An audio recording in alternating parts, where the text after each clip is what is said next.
Hi guys, welcome to my channel. I am Kritika और आज का हमारा टॉपिक है क्वेसाई कॉन्ट्रैक्ट। आज हम जानेंगे क्वेसाई कॉन्ट्रैक्ट और उसके टाइप्स के बारे में। क्वेसाई कॉन्ट्रैक्ट की मीनिंग हमने पहले भी डिस्कस किया हुआ है टाइप्स ऑफ कॉन्ट्रैक्ट वाली वीडियो में, तो एक बार उसे फिर से हम रिवाइज कर लेते हैं। तो क्वेसाई कॉन्ट्रैक्ट, जैसा कि हम जानते हैं, एक्चुअल में कॉन्ट्रैक्ट नहीं होता, लेकिन कुछ सर्कमस्टांसेस के वजह से ये कॉन्ट्रैक्ट बन जाता है। कुछ सर्कमस्टांसेस जो लॉ के लिए legal rights and obligation create कर देते हैं, जिससे कि ये क्वेसाई कॉन्ट्रैक्ट का फॉर्मेशन होता है। Basically quasi contract is based more on the principle of natural law such as moral conscience, justice, honesty, duty towards other human being etcetera. Quasi contract and other contracts में main फ़र्क यही है कि other contracts की तरह quasi contract में exchange of offer, acceptance, exchange of consideration between parties जैसा कुछ भी नहीं होता है। इसके बावजूद ये लीगली इन्फोर्सेबल है। According to the Indian Contract Act 1872, there are 5 types of quasi-contract laws.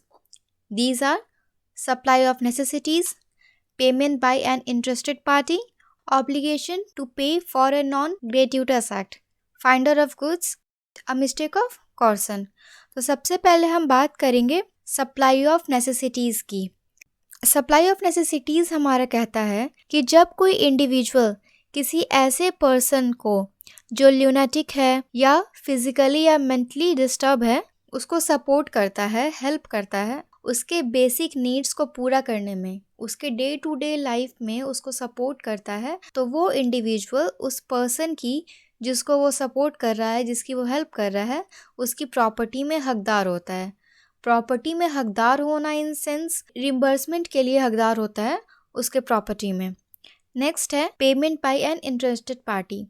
Under quasi contract अगर कोई पर्सन किसी दूसरे पर्सन के बिहाफ में किसी पर्टिकुलर चीज़ के लिए पेमेंट करे, जहां असल में उस दूसरे पर्सन को पेमेंट करना था, लेकिन वो किसी कारण पेमेंट नहीं कर पाया या नहीं किया और उसकी जगह किसी दूसरे पर्सन ने पेमेंट कर दिया, तो उसका फ़र्ज़ बनता है कि बाद में वो फर्स्ट पर्सन जिसने पेमेंट किया था उसके वो पैसे वापस कर दे। फॉर एग्ज़ाम्पल, ए और बी दोनों दो दोस्त हैं।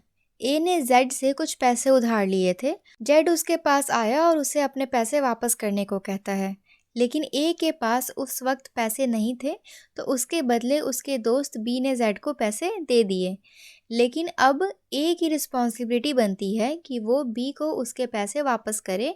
बी के पास पूरा राइट है कि वो अपने पैसे ए से वापस ले सकता है। ठीक है, बिफोर वी मूव फर्दर, अगर आपने हमारे चैनल को सब्सक्राइब नहीं किया तो प्लीज़ चैनल सब्सक्राइब करें और बेल आइकन पे भी प्रेस करके नोटिफिकेशन ऑन कर लें, ताकि आपसे कोई भी वीडियो मिस ना हो पाए।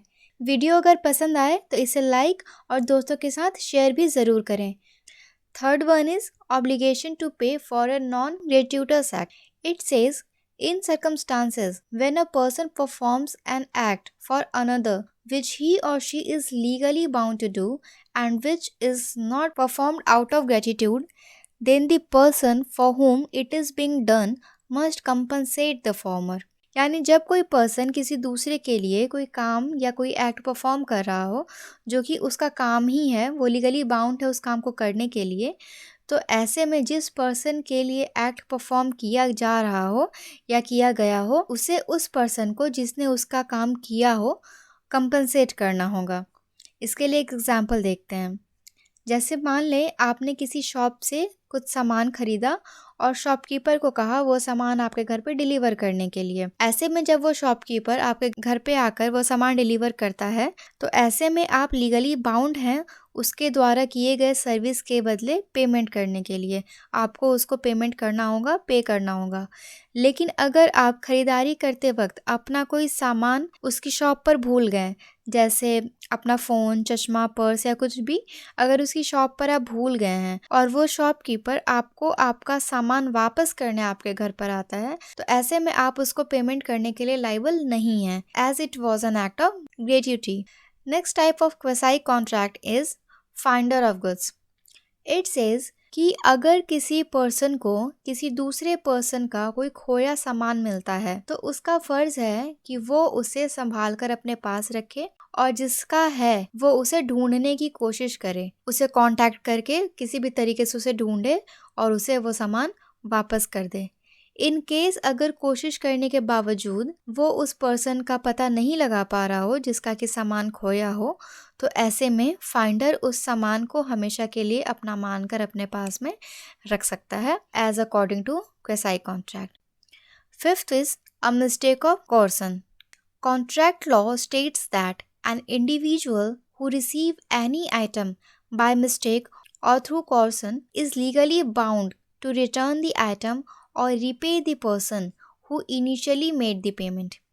यानी जब कोई इंडिविजुअल गलती से या ज़ोर ज़बरदस्ती से किसी और की बिलोंगिंग्स ले या उसे किसी तरीके से किसी और की बिलोंगिंग्स रिसीव हो जाए, किसी और का सामान रिसीव हो जाए, तो अकॉर्डिंग टू लॉ उसे चाहिए कि वो उन बिलोंगिंग्स को उस पर्सन को वापस कर दे जिसकी वो है, ठीक है, या उसके बदले उसे रीपेमेंट कर दे, उसके पैसे उसे लौटा दे। फॉर एग्जाम्पल, अगर बी का कोई पार्सल गलती से ए को डिलीवर हो गया हो तो अब ए की रिस्पॉन्सिबिलिटी है कि वो उस पार्सल को बी को रिटर्न कर दे as according to law. So friends, आज हमने पढ़ा quasi contract and types of quasi contract. I hope आपको ये वीडियो पसंद आई हो, तो प्लीज़ वीडियो को लाइक करें, दोस्तों के साथ शेयर करें and don't forget to subscribe. Thank you for watching.